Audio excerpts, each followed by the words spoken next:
internauta, seja bem-vindo ao Pé Embaixo, programa que traz tudo para você sobre Fórmula 1. Comigo aqui no estúdio, Ricardo Correia e Débora Costa. Tudo bem, Débora? Tudo bem, Leandro? Tudo bem, Ricardo? E vamos falar um pouquinho sobre esse GP da Malásia no próximo fim de semana. E você, Ricardo, como é que estamos?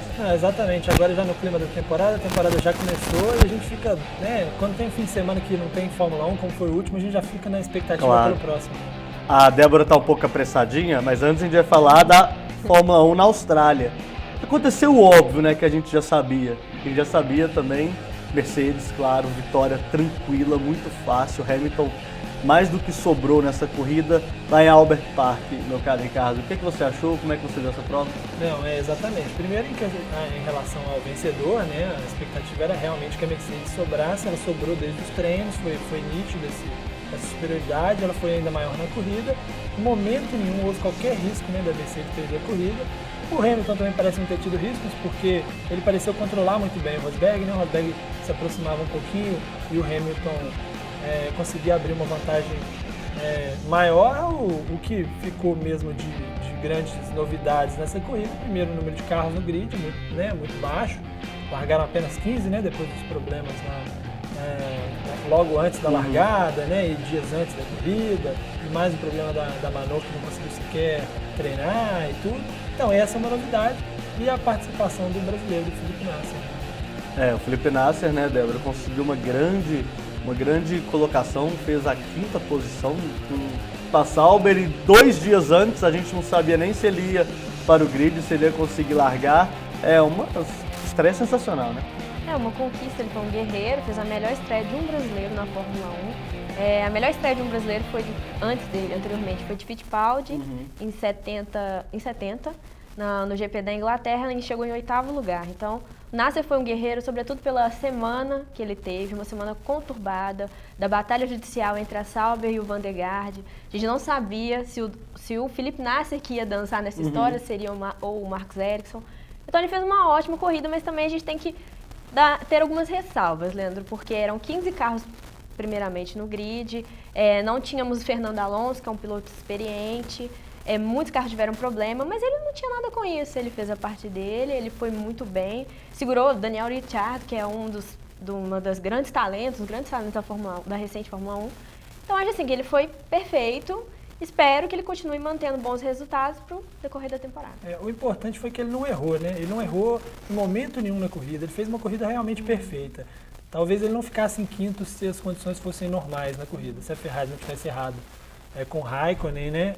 Durante a corrida. Se os carros da Lotus não tivessem tido problemas logo no início da prova, talvez ele não chegasse. Talvez ele chegasse em sexto, sétimo, talvez. Provavelmente top 10, acho que era mais ele fez a corrida. seguro. Ele fez a corrida perfeita, ele não sofreu com pressão, nem a pressão de fora da pista desses dias anteriores, nem a pressão do dia da prova, né? A Débora falou muito bem da Red Bull, da pressão que a Red Bull teve em cima dele. Então, assim, ele fez a parte dele de uma maneira tão precisa que, ainda que ele não tivesse chegado em quinto, talvez ele tivesse sido o piloto brasileiro com melhor colocação, se não quinto, em sexto ou sétimo também. E também a McLaren, né? A McLaren entrar em pista com motor em nível de segurança é um pouco vergonhoso, né? O Alonso provavelmente entrará agora em Sepang, ele já confirmou que vai estar presente em Sepang, mas a McLaren também não pode ter o nível de desempenho que teve na Austrália, né? E também teve a situação do Massa contra o Vettel. O Massa quase conseguiu o pódio, que na verdade é o que dá para buscar hoje mesmo, com a Mercedes num nível tão mais alto. Débora, o que você achou dessa disputa do Massa e do Vettel? O Massa ele fez um ótimo treino, largou em 3º lugar, ele vinha fazendo uma ótima corrida, mas pelo um erro de estratégia da Williams, ele mesmo queria entrar no box em 2 ou 3 voltas seguintes, ele entrou no momento que ele achou que era errado. Mesmo assim, ainda saiu mais rápido que o Vettel, porém o Ricardo, que estava muito lento nas pistas, com problemas no motor Renault da Red Bull, segurou e o Vettel passou. Mesmo assim, eu acho que foi uma ótima estreia para o Felipe Massa, considerando outras corridas, outras temporadas. Considerando que, no caso do Massa, que não consegue nem terminar a prova lá na Austrália. Na Austrália, né? Exatamente. Então, eu acho que foi muito bem. O Brasil teve aí 4º e 5º lugar. Esperamos que ele possa, na próxima, quem sabe, aí na Malásia, conseguir um 3º lugar. novamente e ficar no pódio, né? Você não fala nem de ganhar a corrida mais, né? Agora uma coisa que mostrou claramente essa corrida, que ainda que a gente pudesse imaginar que em uma situação normal o Massa tinha condições de terminar à frente do Vettel, foi que a Ferrari realmente está num nível muito próximo, né, da Williams. A corrida inteira, mesmo com os momentos em que o Massa esteve bem na prova, o Vettel em muitos momentos também esteve muito rápido na corrida. Isso mostra que a Ferrari está realmente muito mais próxima da Mercedes, que a Ferrari vai realmente brigar com a Mercedes, com a Williams, né? Eu já estava pensando no motor. Que ela vai realmente brigar com a Williams ao longo do campeonato, enquanto a Red Bull, por exemplo, já ficou bem para trás, né? O motor Renault, com os problemas que teve, é nítido que o motor Renault não evoluiu como evoluiu o motor Ferrari. Né? Parece que hoje a gente tem uma competição mundial em 3 níveis, né? O nível Mercedes, que é o top do top, aí vem Williams e Ferrari disputando ali quem está num segundo plano, e o resto, claro, que a Red Bull num patamar muito mais alto, a Toro Rosso num patamar muito mais alto. Eu diria que tem as um quarto bloco que são das que não conseguiram andar direito. A McLaren, pelo seu histórico. Exatamente. Não, né?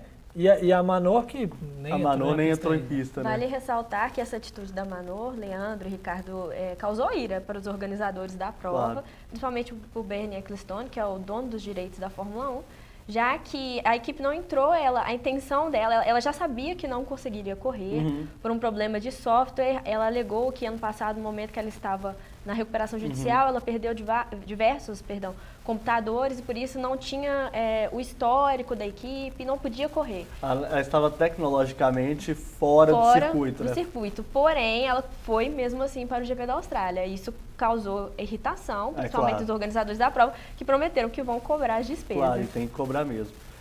Então vamos para Sepang, para Malásia. A gente sabe que é uma prova muito complicada, uma prova que tem um asfalto um pouco mais menos aderente do que é na Austrália, por exemplo, e com um clima muito mais quente e úmido, que sempre quando acontece chuvas na Malásia, perto ali de Kuala Lumpur, é um desastre total, né, Ricardo? Você fala sobre a questão do fato da aderência já não ser tão boa quanto a da Austrália, muito disso por conta das chuvas nessa época do ano, que deixa uma pista muito limpa, né, o tempo inteiro, sem a borracha necessária para que a pista fique mais aderente, mais rápida.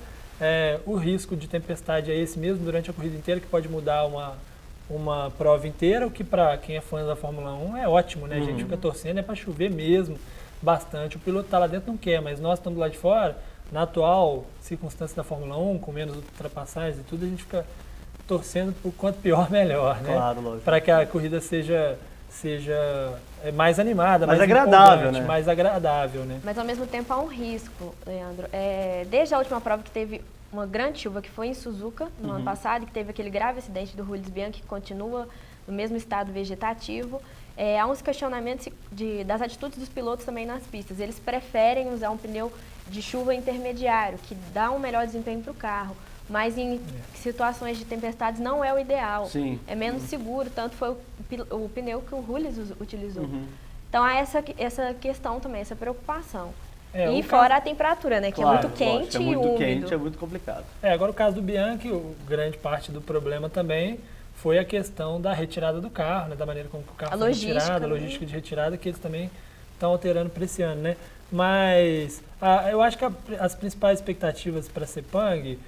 primeiro, é difícil imaginar que as equipes vão conseguir se aproximar da Mercedes, acho improvável que isso aconteça. Grandes novidades tecnológicas nas equipes também não se espera muito. O que se espera mais é que o grid esteja mais cheio, né, com mais equipes, com carros, que os problemas tenham sido sanados, né, o Bottas certamente vai estar no comando da Williams, né, foi bom para o Massa essa última corrida porque ele abriu uma vantagenzinha já para o Bottas, que vai ser uma luta duríssima ao longo do ano, né, e a McLaren vai ter o retorno aí do Alonso. E eu acho que é uma das questões que deixa a corrida mais interessante, porque ano passado a gente viu um carro da Ferrari muito ruim e o Alonso tirando realmente o que podia do carro da Ferrari. Mas o da McLaren esse ano é muito pior, né?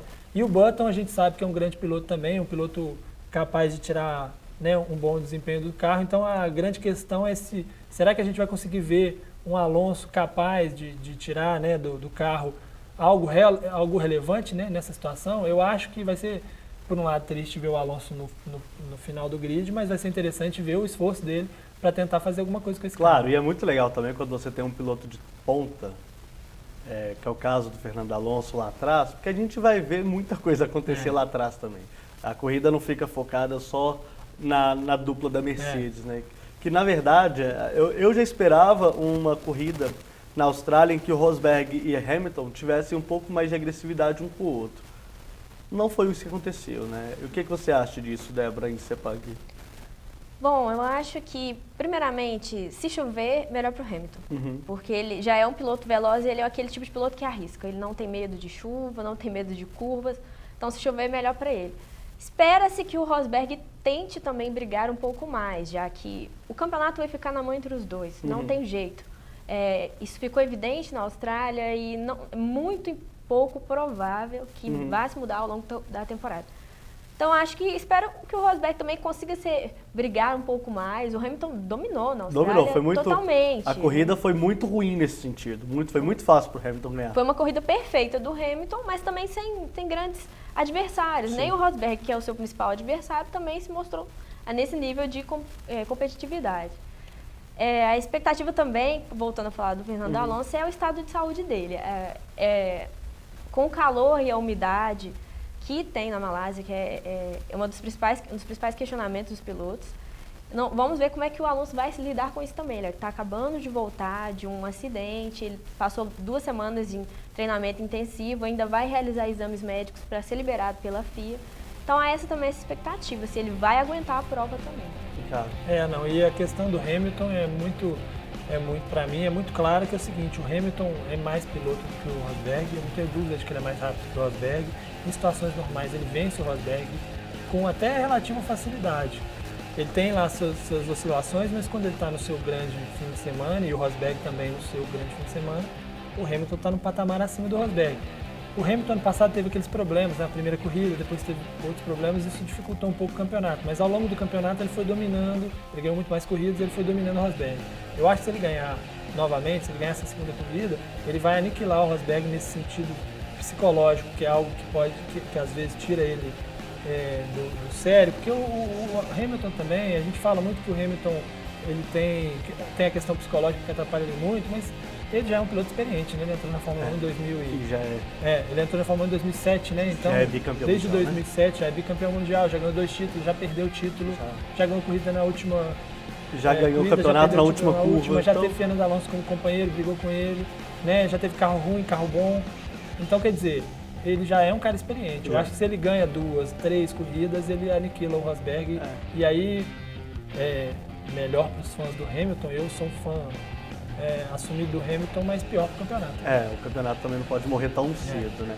Lembrando que provavelmente os pacotes tecnológicos acontecerão apenas na fase europeia da Fórmula 1. Que é lá no meio da temporada. Que é mais pro meio da primeira prova lá na Espanha. Não é isso? Gostaria de agradecer a sua participação aqui, Ricardo, mais uma vez aqui conosco. Eu que agradeço. Débora, você mais uma vez, obrigado. Eu que agradeço e continue acompanhando a nossa cobertura de Fórmula 1 lá no Portal do Tempo. Tá bom. Muito obrigado, internauta, um abraço e até a próxima.